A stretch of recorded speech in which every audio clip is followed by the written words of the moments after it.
I want y'all to get an idea how it is out here. It's like freezing rain right now.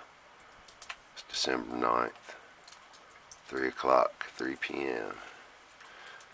And we got a pretty good amount of ice.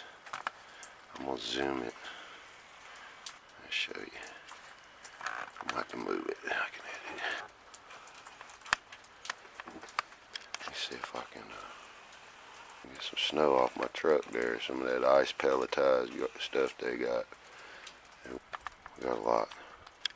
It's slippery out there. I don't want to take a chance tearing my camera up. So it's slippery on my table. Little spot down there I get to see every day. Here's my bird. Maybe we get her to come. There she is right there. Alright, interesting things. I want to show you some snow. Now that grass, that's the top of some grass and some briars through there.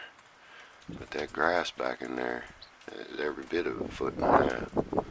We got a lot of ice and pelletized. It started out as rain, went to freezing rain, changed over to snow, then went back to freezing rain because it got so cold last night. Alright, thought I might show this with a good camera, but it's still kind of raining, drizzle, freezing rain out here. It's about freezing. You can hear it. Wind's blowing around. No hawks. Haven't seen no hawks. About 3 days before this storm come, they took off. I haven't seen not a one for 3-4 days now. Alright, interesting things. Peace and love.